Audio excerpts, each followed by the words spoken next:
computerized. From the Magic City, the sun and fun capital of the world, Miami, Florida, through the incredible speed of the MCR 315 computer, Warner Productions proudly presents the all-time heavyweight championship tournament. Hi, everybody. This is Murray Warner at Miami Convention Hall once again for the 10th fight of the all-time heavyweight tournament. Tonight, the second fight in the quarterfinal round, featuring the Ruby Man, Ruby Bob Fitzsimmons, and the Brown Bomber Joe Louis. The all-time heavyweight tournament is made possible through the cooperation of the City of Miami, Mr. Nat Fleischer, publisher of Ring Magazine, Chris and Angelo Dundee, and Mr. Hank Kaplan, former president of the World Boxing Historians Association. We'll be back in a moment with Guy LeBeau and the details and some comments about tonight's match.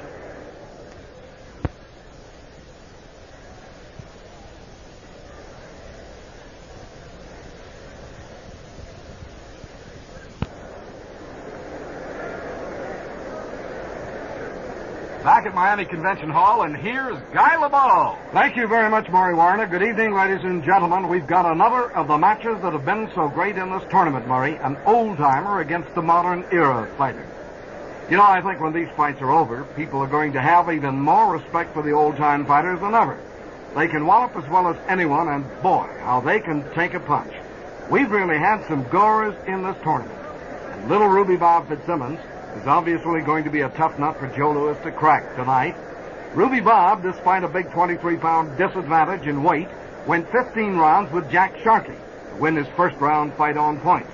He was down twice in the early rounds, but by the end of the fight, it was Sharkey who was giving out of gas. Yeah, Guy, some of the fighters from that era could really go, as we've surely seen in the early fights of this tournament. Jack Johnson, although he was knocked down in the last 3 rounds, stayed in his fight to the finish in his loss to Max Baer. And that first round fight between John L. Sullivan and Jimmy Braddock was a fierce 15-rounder. And then last week, Sullivan lost by a KO in 7 rounds to Jack Dempsey, and what a pounding Jim Jeffries gave Jersey Joe Walcott. The Boilermaker was cut up in the early part of the fight, but he knocked Walcott out in the 10th. So, Ruby Bob, the smallest man in our tournament at 172 pounds, figures to show Joe Louis endurance like he's never seen tonight, and he'll give Joe's midsection a going over, too. Fitzsimmons held 3 different championships when he first came to this country from England. He won the middleweight championship in 1891, and then took the heavyweight championship from Gentleman Jim Corbett with a famous solar plexus punch on a 14th round knockout. Kill the body, and the head dies. And they're still saying that to this day, Guy. Ruby Bob held on to the title for 2 years before losing it to Jim Jeffries on an 11-round knockout in 1903. Little man from England won his 3rd title, the light heavyweight championship, in a grueling 20-round match with George Gardner. Well, of course, Fitzsimmons can't exactly be called a defensive fighter, Murray, but he can counterpunch like nobody's business, especially with that left hook off Lewis's right. Now, Ruby Bob won 23 of his 41 fights by KO, so that shows you he can punch. He'll be giving up 28 pounds to Joe, and he's 34 years old, another fighter who matured rather late in life. Fitzsimmons' best punches, the left hook, especially to the body, and a powerful right cross. And just to remind the fans how Ruby Bob can go, let's let them hear just a few parts of the first fight in this tournament when he fought Jack Sharkey. Speeding up the attack. There's a crashing left at the head of Sharkey. Another good left to Sharkey's head. Fits without lowering the right shoulder. Pounds a wicked right to the heart. Ignores a flickering left to the face and is wailing away with left and right at Sharkey's head. Missing 2, but getting in 2 good shots at the head. This is the 2-fisted Bob Fitzsimmons attack you have been hearing about. And all the time, his head is carried high straight. But he hits so strongly, Sharkey cannot stay with the exchanges. Jack backs off, jabs and jabs again. Misses several, lands several lightly. Chops a light right to the body, jabs the face again and ears of Fitzsimmons. But all have been light blows, and it is Fitzsimmons with the bomb. Here is Bob Fitzsimmons driving a looping left hard to the mouth. There's the good power as he rams home a right to the side of Sharkey. Sharkey jabbing and little else, moving back on the range, definitely giving ground. This turned out for him to be a let's stay alive round. Little or no clinching here, you may realize, but Fitz now lets up. Sharkey comes near, and it seems they both fall into the welcome security of a clinch in a neutral corner. And referee Ruby Goldstein immediately appeals to the man to break it up, and they do with just a tap at Fitz's bag. Fitz can punch and punch, and his gameness can be supported by incredible stories of his activities in the ring. The men are separated and brought to ring center at the bell. Now, we'll be back in 1 minute. Lewis had an outstanding first-round fight, too. He knocked out Jess Willard, another powerhouse, in the 15th round. And cut him up badly, Maury, so very badly you have to wonder if that's not going to be a big part of tonight's fight. Whether the Brown Bomber can bust up Fitzsimmons or not. If Ruby Bob can keep from getting cut, then some say he's got every chance in the world. But I don't think there's any question that Lewis has to rate as a heavy favorite this evening. The Las Vegas line makes him a 3-1 choice. Just 23 years old at the peak of his career and a beautifully molded 200 pounds. Lewis is 6 feet 1.5 inches tall, and he radiates power. 68 knockdowns in his 71 fights. Joe can fight defense if he has to, and he's an outstanding counterpuncher. If Fitzsimmons wins tonight's bout, it'll be the biggest upset of the tournament. Lewis fought some great fighters, remember that. Max Schmeling, Jack Sharkey, Jimmy Braddock, Ezzard Charles, what a field. It wasn't all a bum-of-the-month campaign, not by a long shot. And he was champion for 12 years. What a record. He had that classic right hand to the head, and he could cut you up with the jab. The Brown Bomber, what a hitter. Of course, he'll have to be careful about Fitzsimmons' right hand. That's the punch that hurt Joe. Lewis won 54 of his 71 fights by knockouts, a truly remarkable record. And he was knocked out just twice by fighters in this tournament, Schmeling and Rocky Marciano. We'd like to remind you that tonight's winner goes on to meet Jack Dempsey, the Manassas Mauler, in the semifinal round of the tournament here at Miami Convention Hall. Then we'll have another great offensive fight next week. Max Baer versus undefeated Rocky Marciano. And then the following week we wind up our quarterfinal matches. Cassius Clay against the mighty Boilermaker Jim Jeffries.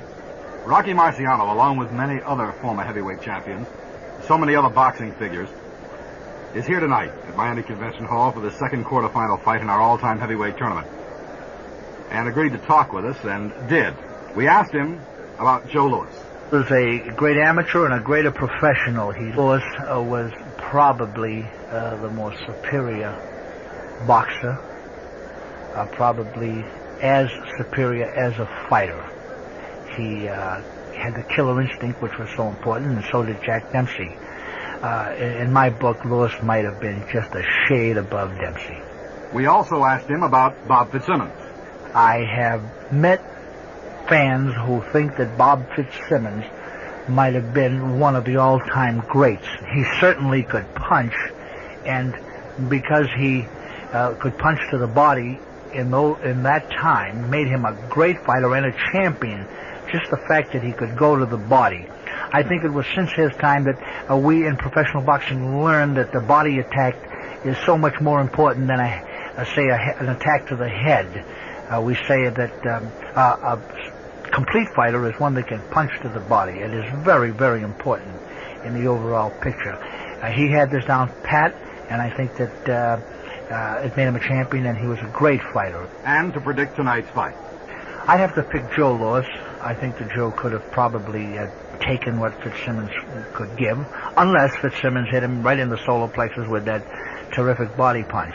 But I think that Joe learned his trade well, had a better defense than most of the old-timers, was able to keep his arms close to his body and punch close and inside. Here's how Rocky rated Louis among fighters he's seen.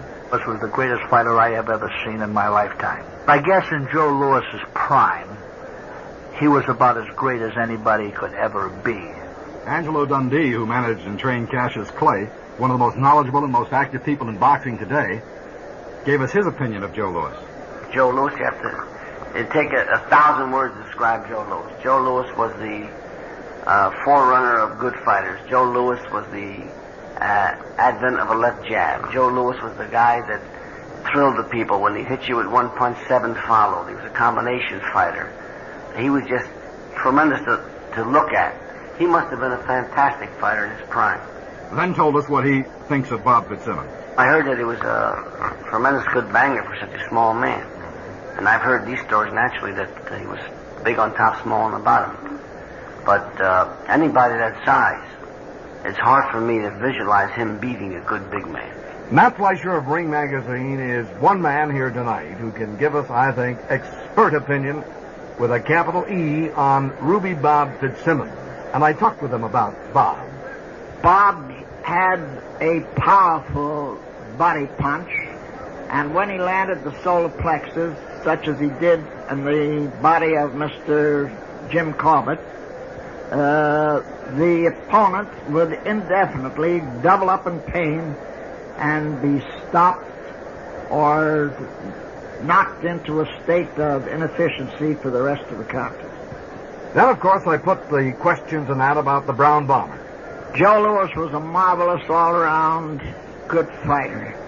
He, unfortunately, was what we call a shuffler type, a man who did not possess the type of ring cleverness that enabled him to stand on his toes, but in order to obtain his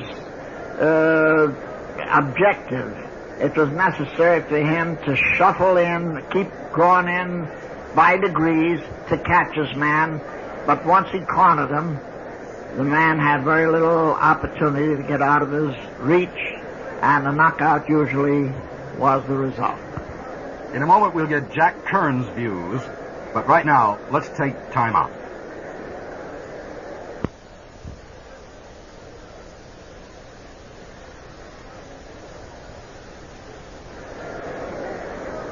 Joe Louis hit the floor a few times, but it didn't seem to make any difference. Let's ask Jack Kearns, Jr., son of the famous manager who lives here in Miami, about Lewis's recuperative powers. Joe always got up. And it seemed when he got up that the individual who knocked him down was more scared after they knocked him down than they were before. He could jab, he could hurt you with a jab, he could punch. He had a little left hook up tight. He didn't have to punch from a distance. He could walk up and keep walking and plodding in on you. And then we asked for his prediction about tonight's fight. I think that he would give Louis some trouble for 3 or 4 rounds because he was a fairly smart fighter, getting in, moving around, staying inside. But I think Joe eventually would tag him once and hurt him and take him out. Then there would be no next round after he got hurt. If it was the first round or the 5th round that he got hurt, that would be the end. He would hurt him and finish him. Jersey Joe Walcott is a fellow who saw a lot of Joe Louis. I'm sure you recall that. And what I want to find out from Joe is whether he thinks Louis has the power to put away as determined and durable man as Fitzsimmons. Well, Louis was one of the greatest, is the greatest finisher that once he got a fighter hurt. I think that it would be difficult for any fighter to survive once Louis got him in a position where he could deliver his finishes and punches. Next, I talked to Chris Dundee about Joe Louis. A great puncher, not a smart fighter. That was his trouble. He was a slow-thinking fighter.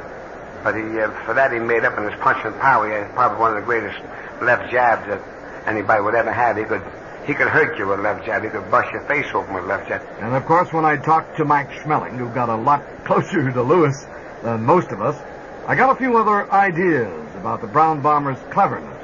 I think Joe Louis, he was a man, he was a very good boxer. He did know all about boxing, and he was a very hard hitter.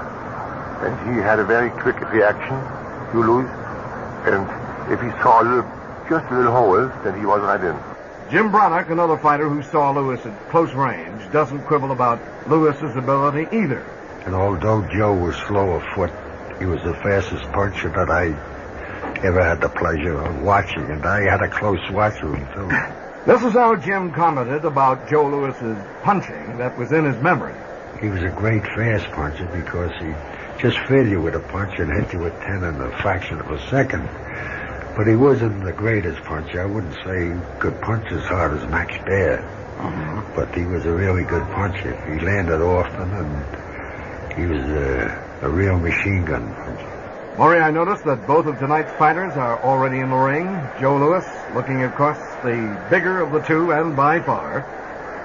We're seconds from the start of the fight right now. And here comes Paul Berman to the center of the ring. Ladies and gentlemen, presenting the second quarterfinal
And now, while Goldstein gives the fighters their last-minute instructions, we'll be back in just a minute with the start of tonight's fight.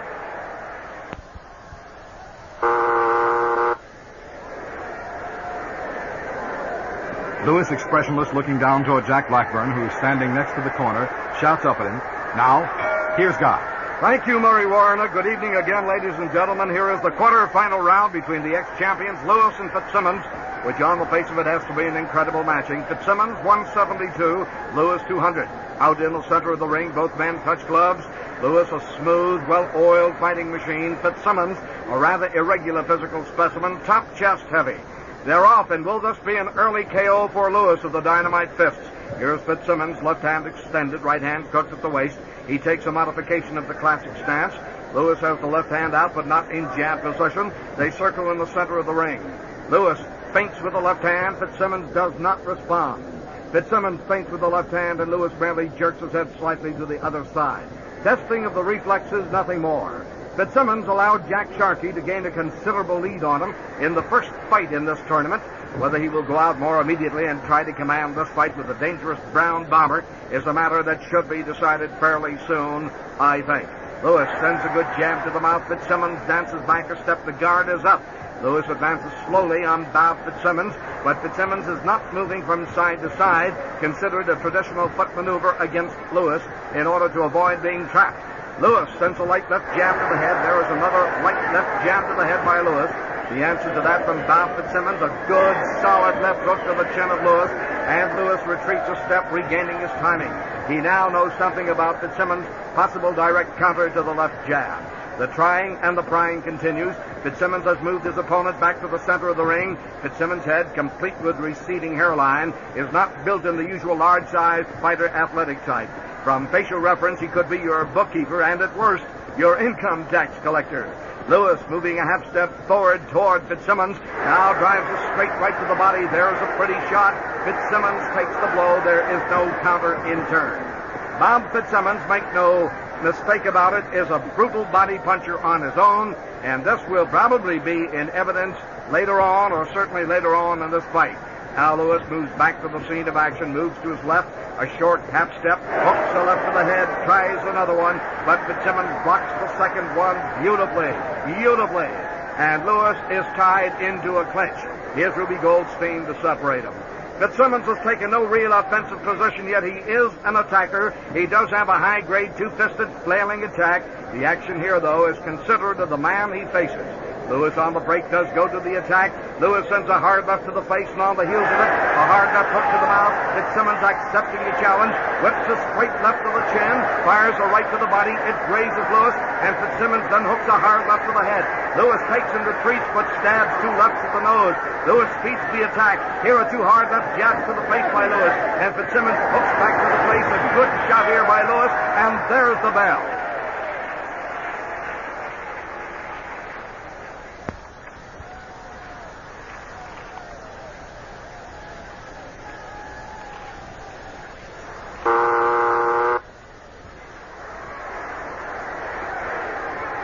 Both Lewis and Fitz showed respect for each other's punching power in round one and were careful not to be trapped. Now, here's Guy. Okay, Murray. This is the great computerized fight between Joe Lewis and Bob Fitzsimmons, an immortal in his own time. He has to be regarded possibly the greatest body puncher in the history of the game. He scored more than 15 KOs with body punches. Think about that. At the center of the ring, by the way, I noticed that Fitzsimmons' nose is ripped at the bridge. There is a bleeding trickle. They circle. Lewis stabs two light left jabs to the face. Fitzsimmons faking with a left return, and with beautiful timing, drives a straight right instead to the mouth of Lewis, and Lewis certainly is surprised. Lewis stumbles back, surprised without question, and the other question is, how badly did it hurt? It certainly surprised him badly. Lewis can be struck over the left if it is the lazy left jab. He has two kinds of three kinds. The lazy one always leaves him open for a good right hand. Fitzsimmons is on him again. Here's a left and right to the head. Lewis fires a short right to the body in retaliation. Tries to hook back at Fitzsimmons. Fitzsimmons mixed up his return blows in midair. It's like fighting through a spider's web, I can tell you that. Lewis takes another right on the chin. Lewis is against the ropes. which is not the way it usually is. Fitzsimmons presses a hook to the body, and Lewis is forced into a clinch. They hurt. The left to the body was the same kind of blow with which Bob Fitzsimmons dethroned Jim Corbett. To my knowledge, Fitzsimmons is the only fighter who has ever taken a championship by a body punch. Since his time, the body punch at best, with the exception of Jack Dempsey, has been developed only as an auxiliary weapon. Lewis a little wobbly as both men are taken to the center of the ring. Lewis has been shaken by a straight right to the chin and hurt at the body. Lewis now, after the attack, stings with the left jab, left hook to the face of Fitzsimmons. Fitzsimmons tries a straight right to the chin. Lewis is there. The block is made, but Fitzsimmons has a good distance and clean lane, and there is a good lift to the body of Lewis. A left and right virtually administered by Fitzsimmons. Lewis retreats again. And now, Fitzsimmons seems to be wrapping up the offensive guns, and I believe both men have made their point. Lewis jabs again, Fitzsimmons parries. And here is Joe Lewis with a light right to the head. But here is Lewis back again. Here is a left to the head and a right to the chin by Joe Lewis. And it stings Fitzsimmons. Here is a beautiful combination by Lewis. A stiff left jab to the mouth. That is something Fitzsimmons doesn't own. There is a right to the jaw by Lewis. And Lewis and Fitzsimmons fall into the clinch. A pretty rally by Joe with seconds remaining in round two. Referee Goldstein has them apart, and Lewis is relentless. Lewis again with left hook and right cross to the head of Fitzsimmons. Fitzsimmons fires a left to the body. It lands and it's not too hard. Here is Lewis again, a left jab and a right cross to the mouth. Fitzsimmons hurt Lewis earlier, but now Joe has him on the run. And there's the bell.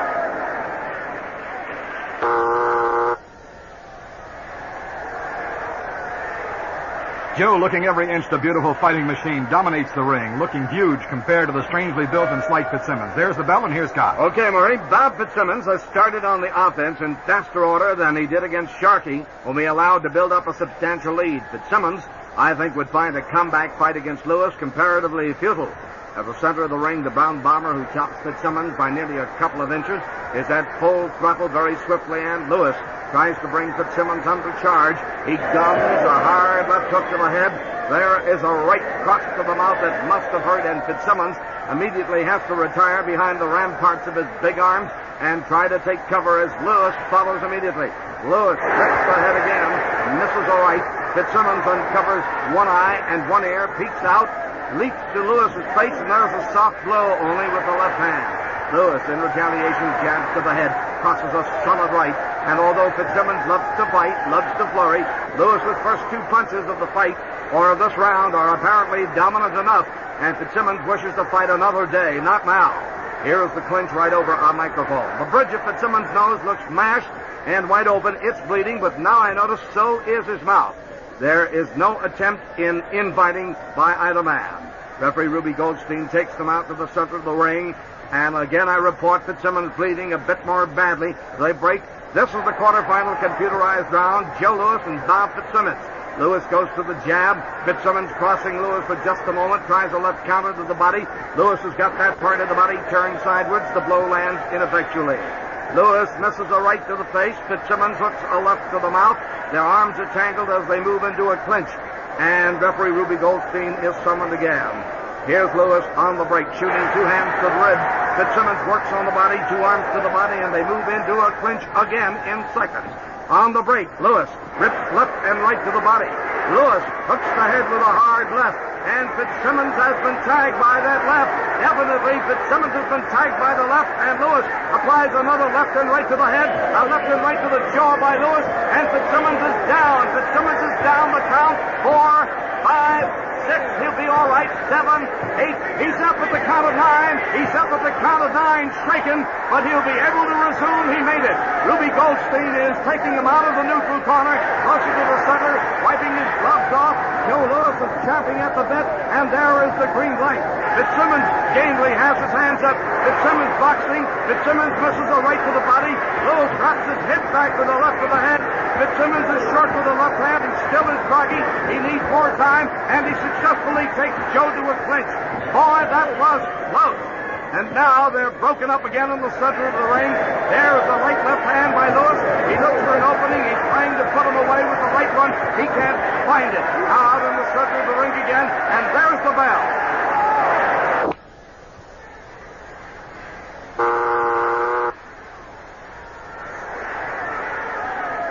Joe Louis was on the verge of ending it all last round. He had Fitz in trouble repeatedly, and the knockdown may signify more to come. There's the bell, and here's God. Okay, Murray, Joe Louis and Bob Fitzsimmons in a marvelous match that only the marvel of this century's computers can possibly make.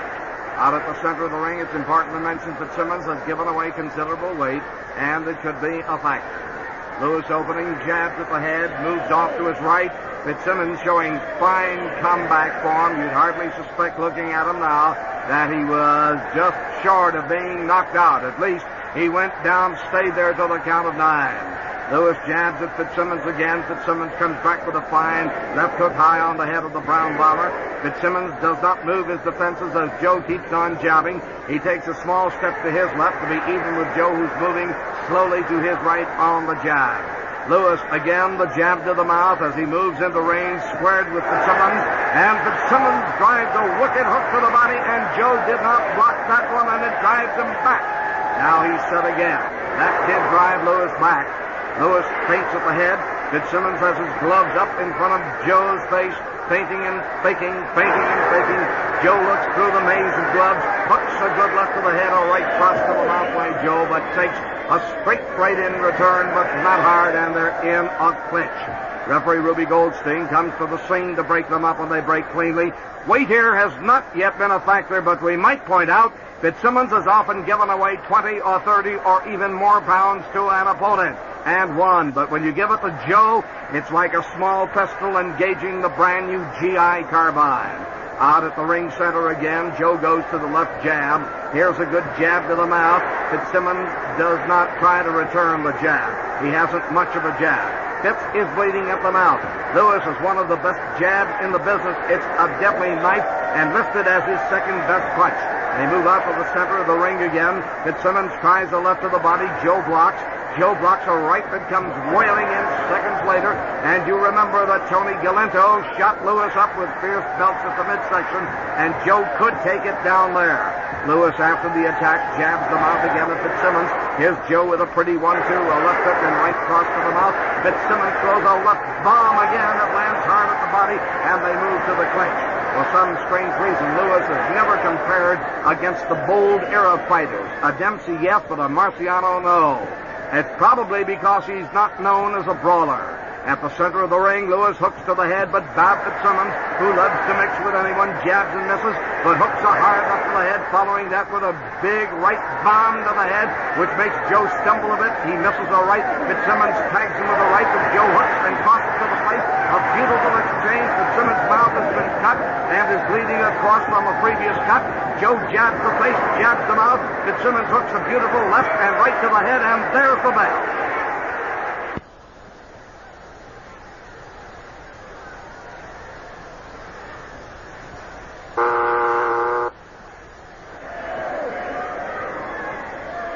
Fitzsimmons showed remarkable recuperative powers, jolting the brown bomber while taking hard retaliatory shots from Joe. There's the bell, and here's God. Right. Joe Louis and Bob Fitzsimmons anxious to go to the next round in this all-time heavyweight tournament. Waiting in the wings, Jim Jeffries, Rocky Marciano, and other greats. At the center of the ring, Louis jabs the face of Fitzsimmons. It's a solid shot. Fitzsimmons swats back with the left and begins now to wave his left like a mechanical arm working in gear. It's right under Joe's nose, and it's certainly constant. It upsets him. But he is trying to see around it. Joe tries the straight right over the waving hand, and Fitzsimmons puts a left to the body in beautiful style. Louis has to dance back to get his timing.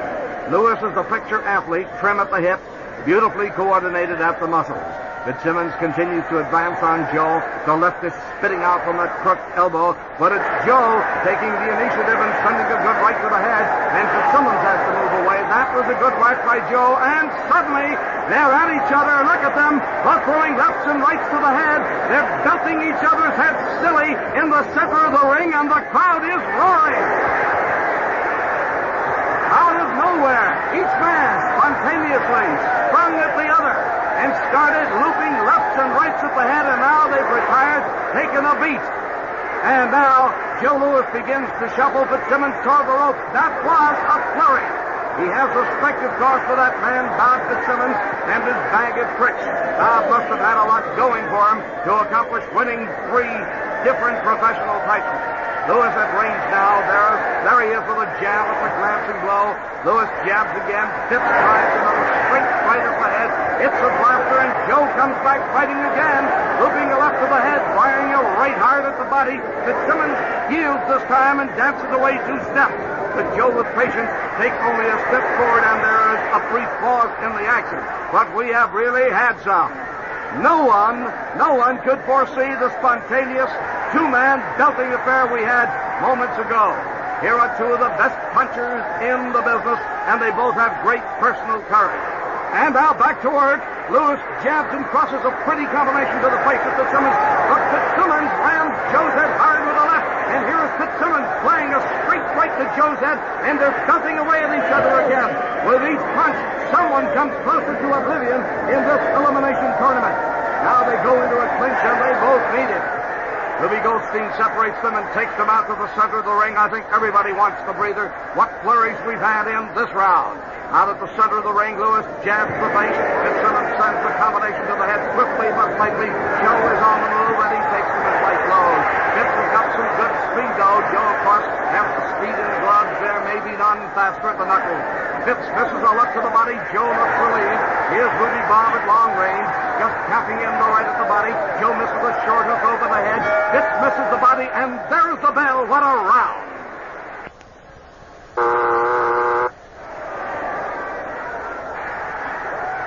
Both round 4 and 5 appeared even, as Fitz appeared willing to trade shot for shot with Lewis, and comes off well in the exchange. And now here's God. Every round seems a climax round. Here's Joe Lewis, one of the greatest idols the ring has ever produced. He's on proof point. The computer wants to know what has Bob Fitzsimmons got to stop Joe. Fitzsimmons opens up with a straight right to the head. Lewis partially blocks, shooting his own right to the body. They go into an immediate clinch to my left, and here comes Ruby Goldstein. No doubt as the fight progresses, Joe Lewis's facility at striking could be a factor. Lewis pulls back a step off the break of the clinch. Fitzsimmons circles with him, each man going to his right. Fitzsimmons' legs are astride apart, left fist clenched very tightly, it seems. He must really hurt you with either hand. His hands are so wiry. With Lewis, Fitzsimmons can return to his method of arching back on the heels to avoid the long blows. At least he can for the present. Most of the action has been at the center of the ring. Now Lewis advances half a step forward, dragging that right leg behind him as if it's been stepped on, but it has a certain grace. Lewis hooks the head, scores, and moves off to the right, and Fitzsimmons' left counter to the body there is blocked. Lewis ducks away from a right to the head, and once more, they move into a clinch tightly. Joe is a fine counterpuncher, and in Bob Fitzsimmons, he meets a man rated as a great body puncher. Lewis's only deficit is carrying that left hand low, I think. Back out now near the neutral corner to my right. Lewis hooks a hard left to the head, misses a right thrust to the jaw. Fitzsimmons in retaliation drives a wicked right to the mouth of Lewis. Lewis going to the challenge. Lewis hooks a hard left to the face, a hard left to the nose by Lewis. Fitzsimmons misses 2 shots at the body. They would have hurt Joe. Joe goes to the hook again. He is moving with the hook all of this round practically. Lewis hooks the head with the left hand, a good solid right flip the hook, and Fitzsimmons rams home a fine right hand over the heart. But Lewis, with head buried, shoots at the body, leans against Fitzsimmons, who is now draped against the rope. Lewis steps back, and Fitzsimmons is in range. Here is Lewis tracking the left, throwing. Here is a right to the jaw by Lewis, and Fitzsimmons seems hurt. And Lewis knocks him down with the left. Here's the count. 3, 4, 5, 6. He'll be up, and he is up for the second time. Fitzsimmons rises at the count of 9, and now his gloves are being wiped off. He looks a little bit better than coming out of that first knockdown several rounds ago. And here is the green light for the men to square off again at the center of the ring. I'm keeping my eyes on Fitzsimmons for you. Lewis moves in, hooks the left again to the mouth of Fitzsimmons. Fitzsimmons gets him into a clinch. Here's referee Ruby Goldstein hustling out to the center of the ring. Lewis hard on Fitzsimmons. Lewis sends a right and left to the jaw of Fitzsimmons. Lewis steps back, trying to set him up. He jabs at the head, stings the face with that jab, hooks a right to the mouth. Fitzsimmons flailing his hands in front of him. They're good defensive weapons. He's going to hang on. He makes it at the bell. The Lewis speed and punching power simply overwhelmed Ruby Bob, and that knockdown really left him hurt at the round's end. There's the bell. Here's God. Okay, out at ring center, Joe Lewis comes out throwing left hands. He hooks 2 lefts to the head of Bob Fitzsimmons, who doesn't seem to be concerned about them, and really, isn't it remarkable? Lewis has decked him twice thus far in this fight. Fitz returns a straight right to the body, but only lightly. Now Lewis fakes a short right to the body, and Fitz sends a good left hook counter to the body. Bob Fitzsimmons' hard counters to Lewis's right, which is the small fake or the actual throw, have resulted in Lewis sometime being hurt by Fitzsimmons' accurate prodding. At the center of the ring once more for the action, Fitzsimmons slaps a light left to the head. Lewis blocks the next left. Lewis stabs hard at the face with a jab that must have busted skin, but I don't see bleeding. I do see some dried blood. Fitzsimmons was cut earlier. Fitzsimmons' arm now held very low, perhaps only with a man having less body blasting ability than Lewis can Fitzsimmons hope to flail his hands high, thus preventing the vicious left jab at the nose. They circle a couple of feet off the far ropes, Lewis taking the short steps. Lewis lands another jab at the mouth of Fitzsimmons. It's a hard one. Lewis immediately follows with left hook, right cross. Fitzsimmons answers the right cross, and there is a powerful left hook to the jaw, and Lewis goes rustling off. Now Fitzsimmons is circling at the center of the ring, and Lewis is now indeed trying to move him off against the ropes or into a corner. Lewis goes into a clinch with him. Now they separate. Lewis goes into a half clinch. Lewis works an arm free. Lewis pumps two rights to the body and against the ropes or into a corner. Lewis goes into a clinch with him. Now they separate. Lewis goes into a half clinch. Lewis works an arm free. Lewis pumps two rights to the body, and now they are all tied up tightly. Lewis sometimes does not have his right hand in guard position on his fake, and may have to devise something to offset Fitzsimmons' fine left counter, which he struck with so beautifully earlier this round. Referee Ruby Goldstein out to the center of the ring with the man. They are both in excellent shape for this bout. Lewis at his age peak 23, while Bob Fitzsimmons is 34. They move a bit more out to the center of the ring. Lewis takes a light right to the body from Fitzsimmons, but sends his own light right to the body of Bob. Lewis tries a left hook to the ribs. Fitzsimmons slugs two quick left hooks to the head. Fitzsimmons shoots a right to the head. Lewis jabs too hard, that's to the face, moving off. And Fitzsimmons drives a hard hook to the chin with the left hand as he proceeds. And Lewis yields and dances out of range. He is settling for the left jab, and here he is coming back into jab position. Joe Lewis and maybe Sonny Liston, you don't have to agree, are regarded as having the most potent left jabs in the history of the heavyweight field by some. Now back to the action, and Lewis snaps Fitzsimmons' head back with a fine left jab to the chin. Lewis remains on target. Fitzsimmons, though, misses a hook high on the head of Lewis, and Lewis again sends a hard, stiff left jab to the mouth, a ripping left jab to the nose. Lewis crashes the cheekbone with a wicked left jab, and Fitzsimmons simply cannot defend against Lewis's left jab. There's no doubt about it. The bell.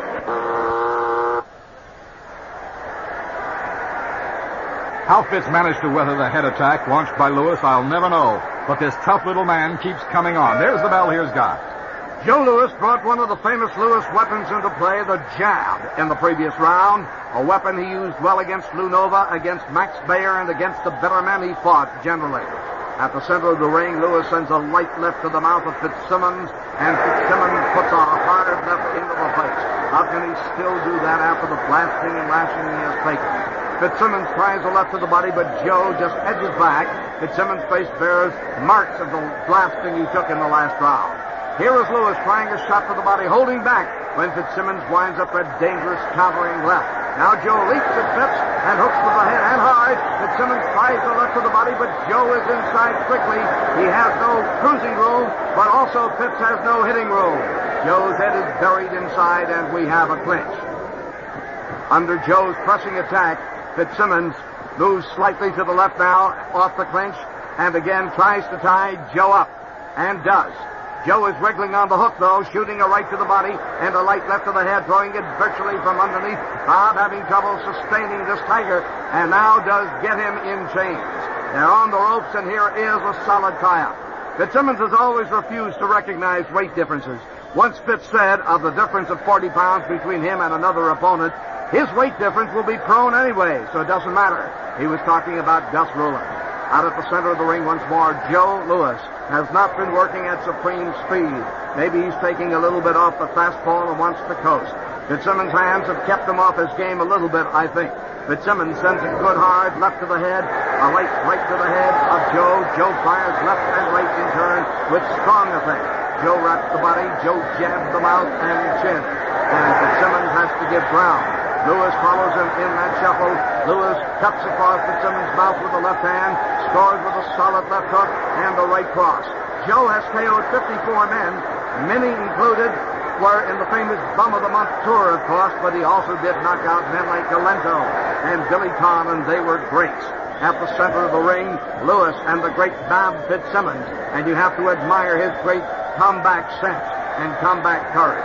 Fitzsimmons leaps at Lewis and sends a good left and right to the head. Fitzsimmons back again with a fine left and right to the head, and Joe is caught temporarily cold. Joe is caught temporarily cold and moves into a clinch. Ruby Goldstein comes out to the center of the ring, breaks them up, and Lewis wants to get back in command of the round. Lewis begins to press.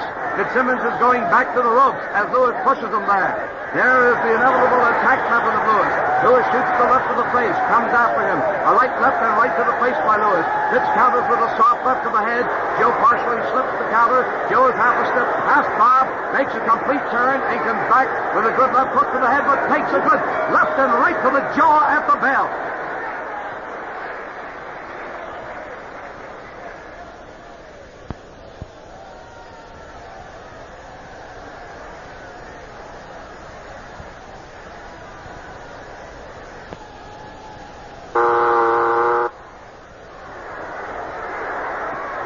Ruby Bob had his best round of the fight in round 8, rocking Joe with headshots. He appears back in the running and raring to go. There's the bell, Guy LeBeau. Yes, indeed. Fitzsimmons must have caught a second wind in the previous round, and like in his battle with Sharkey, it may be correct to consider him behind at this point. Can he come on? He's got to begin now. At the center of the ring, Lewis jabs a left to the mouth, tries a right cross. Fitzsimmons immediately tries to counter with a hard right hand, but Lewis has not committed his body to the cross, just the hand, and Fitzsimmons' counter is parried by Lewis's hand in flight. In flight.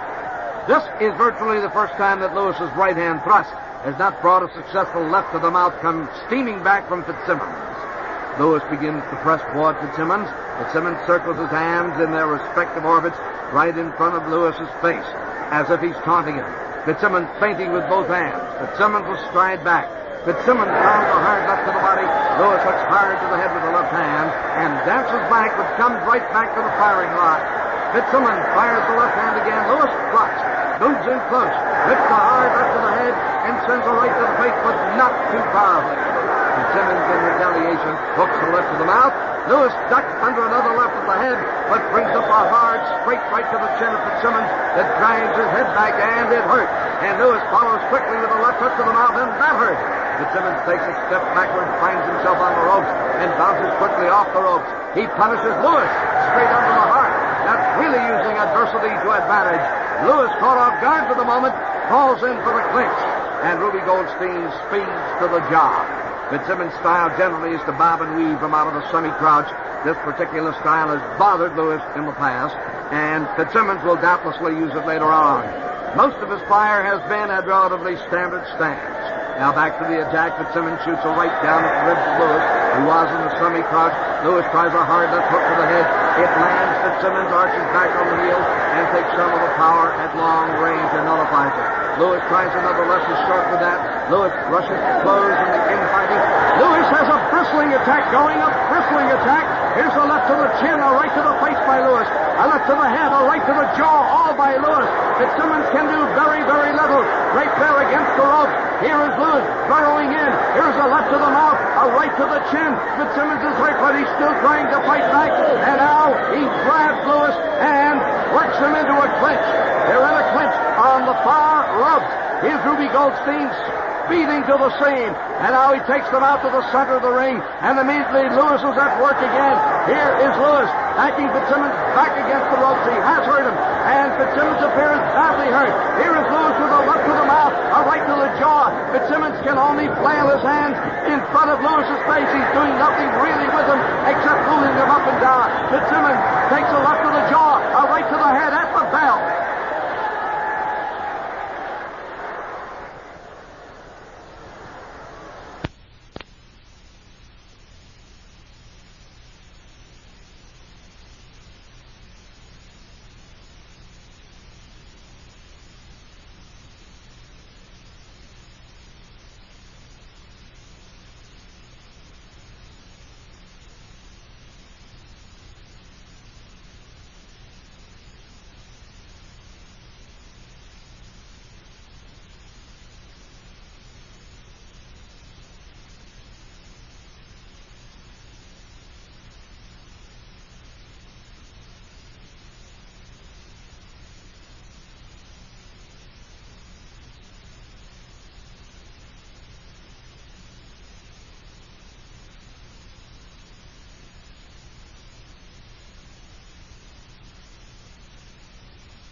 It's almost unbelievable that Ruby Bob stayed on his feet in round 9. He appears hurt more severely than when he was dropped in the 3rd and 6th. There's the bell and Guy LeBeau. Okay, Murray, together with the judges, the referee, and the doctors here at Miami Convention Hall, we'll be keeping our eyes on Bob Fitzsimmons.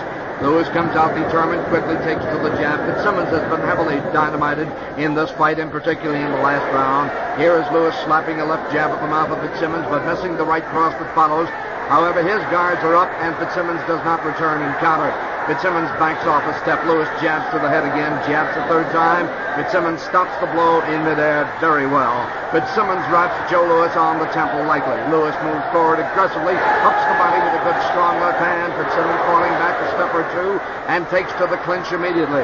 Referee Ruby Goldstein coming over to separate the men and taking them out to the center of the ring. Fitzsimmons arching backward, slaps Lewis's face with a left hand. Lewis takes a step forward as if to counter with his left, but Fitz's right is cocked. Lewis goes back to the jab.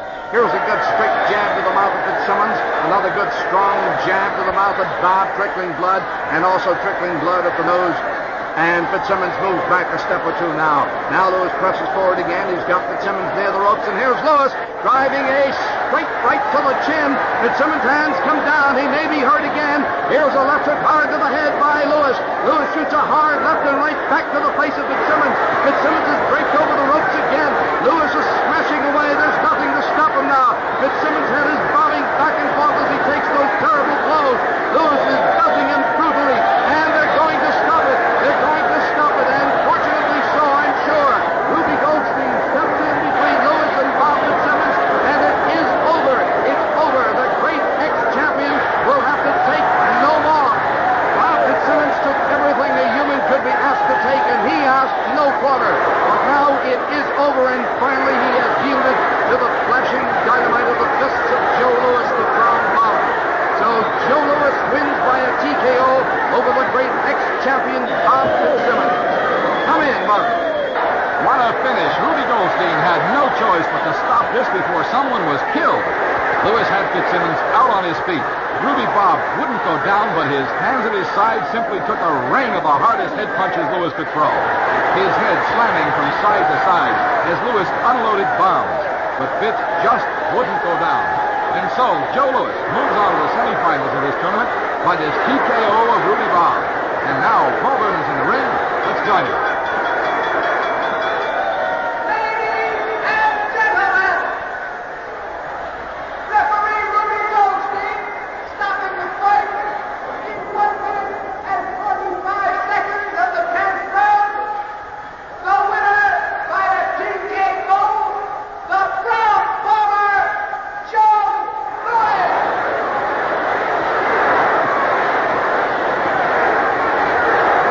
And this win tonight by Joe Lewis means that Joe Lewis will meet Jack Dempsey in our first semifinal match in the all-time heavyweight tournament. You know, Mark, I believe that if you really could put that match on live, you'd probably charge $500 ringside and sell out the Orange Bowl. Not only the Orange Bowl, but with closed circuit, you'd probably fill the Sugar, Cotton, and Rose Bowl and throw in the Astrodome to boot just to hold the ushers. I bet. We'll be back in a minute to review tonight's fight and take a look at next week's match.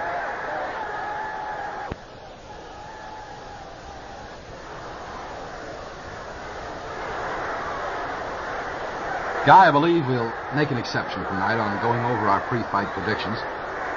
Hardly a man now alive who ever saw Lewis box or watched him in the movies or even heard his great fights on radio would have taken Fitzsimmons at any odds. But you sure have to say that Fitzsimmons surprised everybody with his endurance and guts. I don't know when I've ever seen anybody last till the 10th in the face of such overwhelming strength and power. Well, fella, what do you think of the chances of next week's fight going to a finish? The massive Max Baer, 214 pounds of brute strength, against the blockbuster of Brockton, Massachusetts, undefeated, unstoppable Rocky Marciano. Might I add, everybody should plan to be in their seats bright and early for that one, because it could finish at any time. And the chances of it going to the distance, very, very slim. Well, be careful now, Guy. Don't forget that a lot of these fights have already surprised a lot of people by going to distance. I guess no man gets to be a heavyweight champion of the world without bringing a lot of heart with him.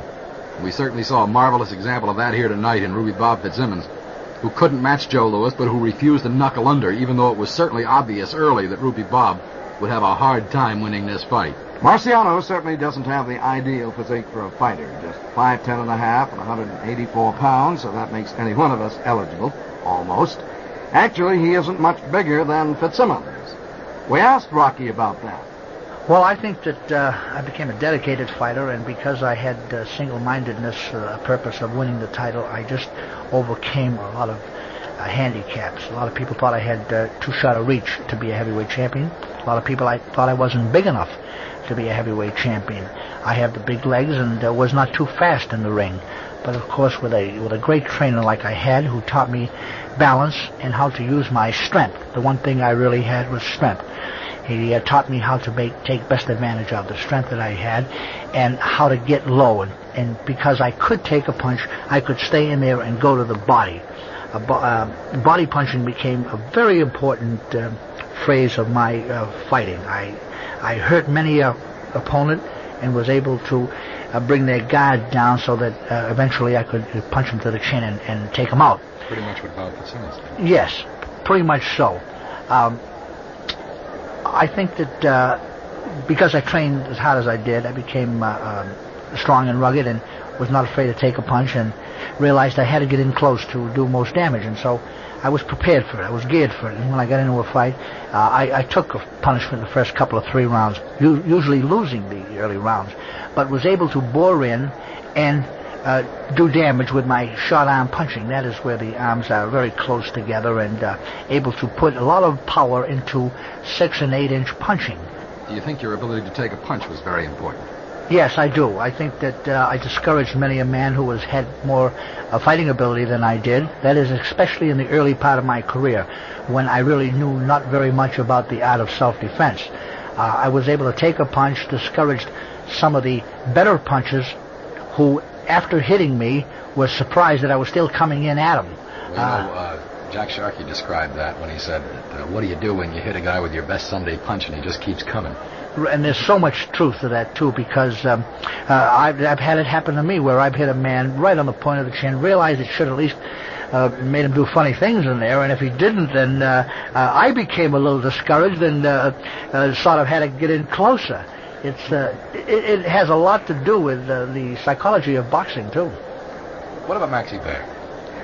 Bear, in my book, was a fighter who was a picture fighter. He looked good in there because of his physique and being a pretty good-looking guy anyway. He could hold the man off with his long reach, and whenever he hit you with a long right-hand punch, it was curtains. Max Bear could hit as hard as any heavyweight that ever lived with a long, straight right. But here is a man who needed leverage. Here is a man who did not learn to go to the body or did not want to go to the body, either one of the two. He never learned how to put his arms up close and sort of wing them in there. He could have been a much greater fighter in my book, but he was good enough, and he was a colorful man. How about Max in his prime going in the ring with you and you taking those shots of his? Do you think there would have been a knockdown, or that both of you would have gotten knocked down? Yes, very possible. Man was a strong puncher, but, hitting down, too, has its disadvantages. I know I fought men who were much bigger than myself, and as they were punching downward, it did not have the same effect as if they were punching straight ahead or even punching up. Now, I have knocked out a lot of guys because I was able to punch going upwards. It just seems to have a lot more force to it, whereas when you punch down, some of the force is taken away, and somehow you don't get a clean shot. You're able to ride with the punch or block most of them or smother them. And I've never been knocked. I've been knocked down twice, but both punches came from men smaller than myself. Archie Moore, the light heavyweight champion, hit me with a right-hand punch as I was coming in, but the punch had level to it. And Joe Walcott, in our first fight, hit me with a hook, but the hook was coming from down to up. Almost like a left-hand uppercut. Yes, right. I have never been knocked down, or don't ever remember of being hurt with a punch that came from high to low. You take a lot of those on top of your head, too. Yes, you do. You're able to smother them and ride with them and just more or less take the full force away from the punch. I certainly enjoyed just sitting here listening to you fellas, Murray. If Rocky weren't fighting in this tournament, he could be helping us broadcast it. He's very proficient. And I think we all learned a lot about the science of boxing from that conversation. Well, let's take a minute, and then we'll be right back with a further look at next week's big quarterfinal match between Rocky and Max Baer.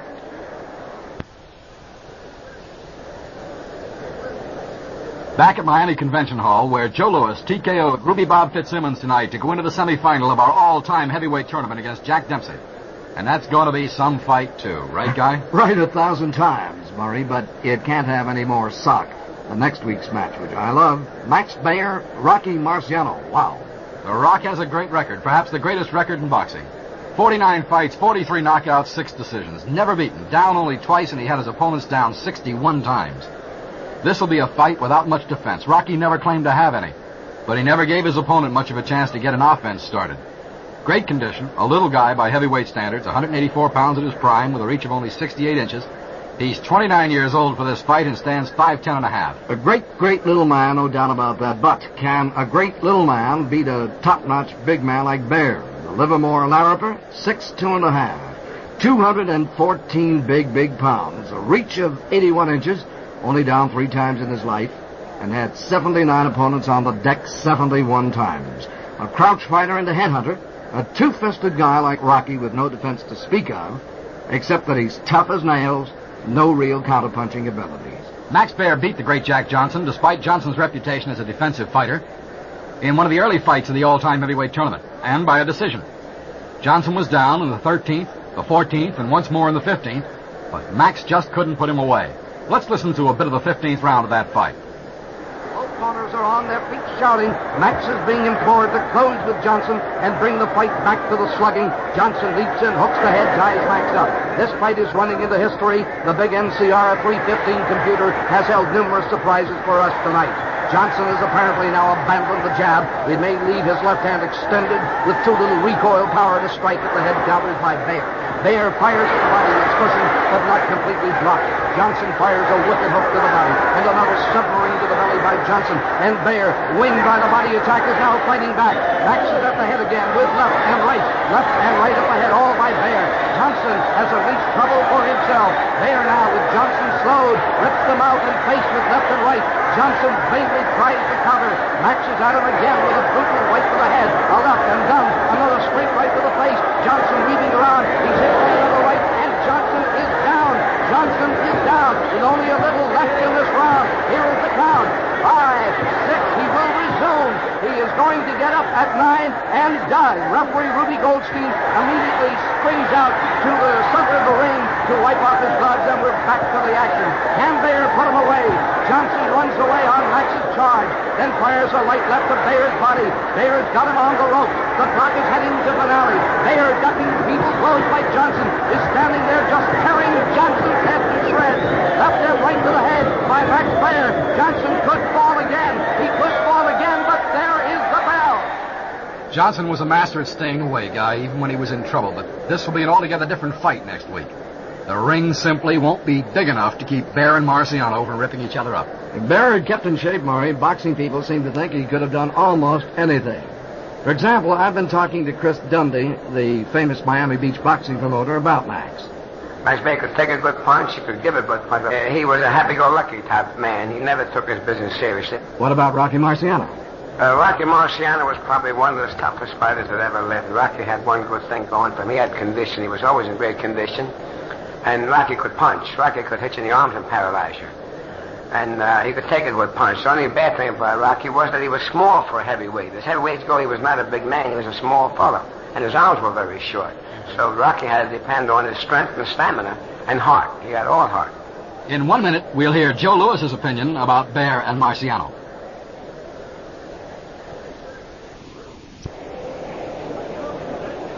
One thing we learned, Joe Louis, like everybody who ever saw him, was impressed by Baer's punch. Baer had the tools and everything, probably been the greatest of all of us, if he had wanted to, you know, but he just couldn't, he just wouldn't take the fight game as serious as I've taken it, or a lot of other fighters taking it. Joe, what about a fight between Joe Louis and Rocky Marciano? Well, I can say that very easy. Marciano beat me when I did. Oh, yeah. Now, that wasn't when you were at your best. I'm talking about when you were 28 years old. Oh, I don't know. Marciano's type of fighter, I think, is good enough and strong enough and technically good enough punch to fight anybody. And I don't think that no one, regardless of Dempsey or me, could say that I could beat Marciano. I think the fight would be it's a close fight. Have to be a close fight because he's too strong and he takes a good punch and you just can't say that I could beat him. I would like to say that I would fight him, all right, but who will win that I wouldn't know. But I'd like to be paid for the fight, though. I think we would draw a little money, though. We talked with Nat Fleischer, publisher of Ring Magazine, one of the nationally recognized experts on boxing, past and present, and got his opinion about Max Baer. Max Baer was what you would call a comedy fighter. He was a man who did not take his work too seriously, and once he had control of a fight, he never went after his man in an effort to end it.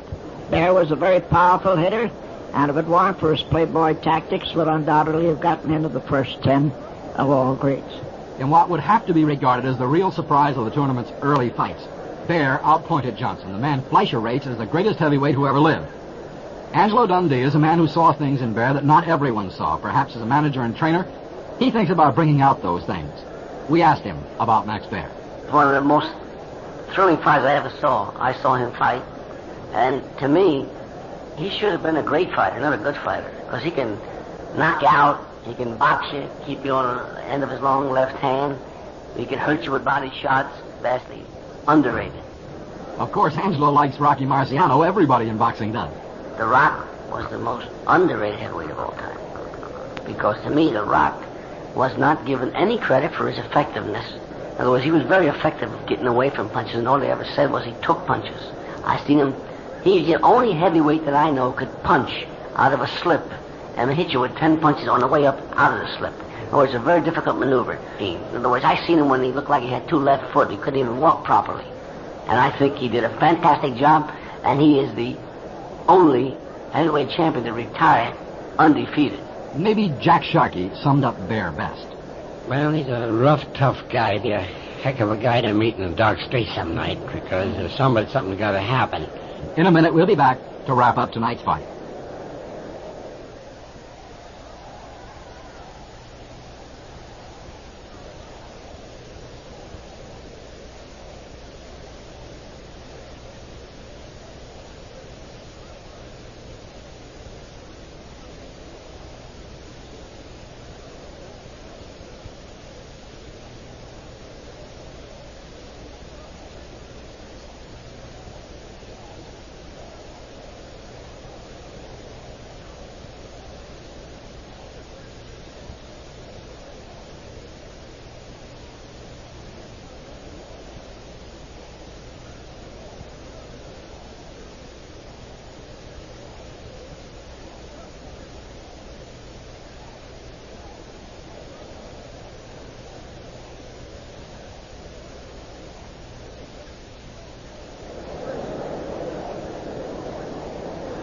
Well, that's about it for Miami Convention Hall, where Joe Louis TKO'd Ruby Bob Fitzsimmons in the 10th round tonight to move into the semifinals of the all-time heavyweight championship against Jack Dempsey.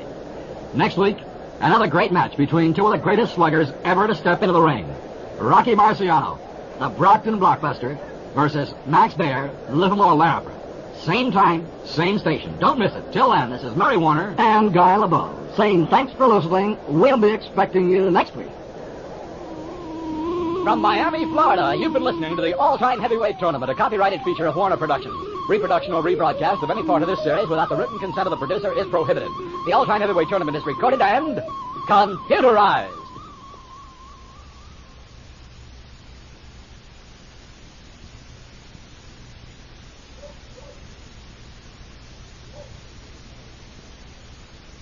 This is Murray Warner, president of Warner Productions.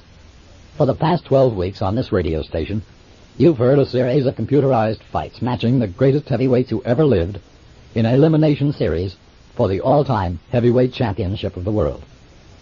This Monday night, we come to the first fight of the semifinals. Just 3 fights remain. We could use a lot of razzle-dazzle, hoopla, trite phrases, and cliches like exciting, thrilling, action-packed, and so on, to try to get you to listen. But we won't. We'll just tell you this. The first semifinal, scheduled for 15 rounds, features Jack Dempsey versus Joe Louis. What more could we say than that? Tune in. You may never again get a chance to hear anything like it.